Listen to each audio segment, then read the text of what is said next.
কোরআনের ভিতরে আয়াত কতগুলো আছে? ৬৬৬৬। কিন্তু আপনারা কি কখনো পড়ে গুনে দেখেছেন? না, দেখেননি। আমি আপনাদের একটা গল্প বলি, গল্প মানে সত্য ঘটনা। আমাদের বিশ্ববিদ্যালয়ের এক ছাত্র, বাড়ি আমাদের ওইদিকেই, যশোরে বাগারপাড়া। সে গ্রামে গিয়েছে ছুটিতে, জুমার দিনে মসজিদে জুমার নামাজ পড়তে যেয়ে দেখে ইমাম নেই।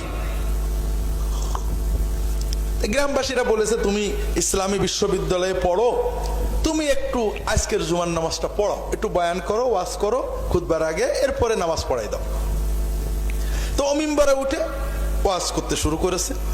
ওয়াজের ভিতরে বলেছে কথা প্রসঙ্গে, দেখেন কোরআনের ভিতরে এই যে ৬২৩৬টা আয়াত, কয়টা কম হলো? কত? হ্যাঁ, ৬৬৬৬ আর ৬২৩৬।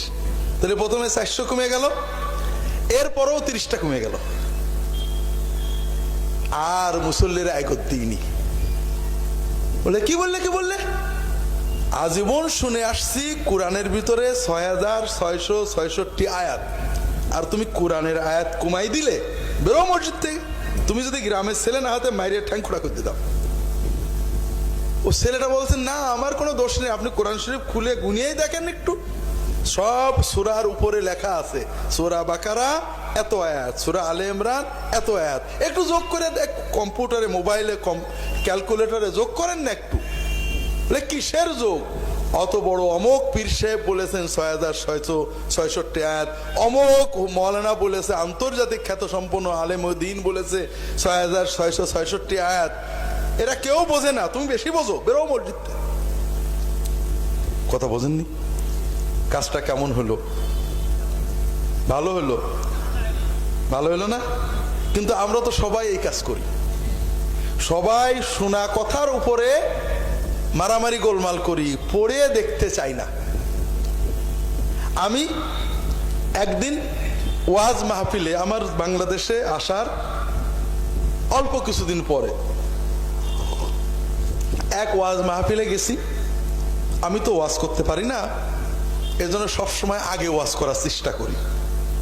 আমার কোনো সুর হয় না, গল্প টল্প বলতে মন চায় না, লোকজন উঠে দৌড় মারে কিনা এই ভয়ে পরে ভালো ওয়াজ রেখে আমি আগে ওয়াজ করে চলে যাই।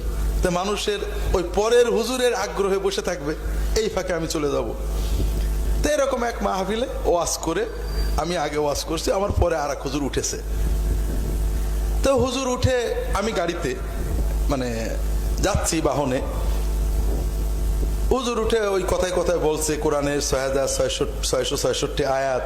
আমার পাশে একজন বসে, তাকে বলছি গাড়ি এসে, দেখো এই যে কথা হুজুর বললে এটা কিন্তু ঠিক না, কোরআনে ৬৬৬৬ আয়াত কোনোদিন নেই। এখন উনি খেপেছে। আমার মরহুম হুজুরের কারণে আমাকে দুলা ভাই হুজুর ডাকে, বলছে, দুলা ভাই আপনি বাংলাদেশে এসে অনেক উল্টোপাল্টা কথা বলেছেন, আপনার ঠকাতে পারিনি, আপনি যেটাই বলেন শেষ পর্যন্ত দেখা যায় ওইটাই ঠিক। এইবার আপনার ঠকাবো, একটা পথ পাইছি, কারণ আমি অমোক হুজুর অমোক আল্লামা অমোকের মুখে শুনেছি ৬৬৬৬ আয়াত, আর আপনি বললেন ৬২৩৬ আয়াত। আমি আপনার ঠকানোর ব্যবস্থা করছি। বলে করো, সব মাদ্রাসায় যাও, গুনিয়ে দেখো। বলে তালিকাটা ওহাবি কোরআনের কথা বলছেন, নিশ্চয়ই ওহাবি কোরআনের ৬২৩৬ আয়াত আছে। বলে তোমার ঘরের কোরআন গুনিয়ে দেখো, তাহলে বোঝা যাবে কেউ তোমার ঘরেরটা কি ওহাবি কোরআন কিনা। এখন মাসখানে খুব ঘুরেছে, বিভিন্ন মাদ্রাসায় গিয়েছে, আলেমদের কাছে গিয়েছে, হুজুরদের কাছে গিয়েছে, নিজের বাড়ির কোরআন শরীফের আয়াত গুনিয়েছে, কিন্তু ৬২৩৬ বেশি আর হয় না। পরে এসে বলছে যে না, এবারও আপনার ঠকানো গেল না।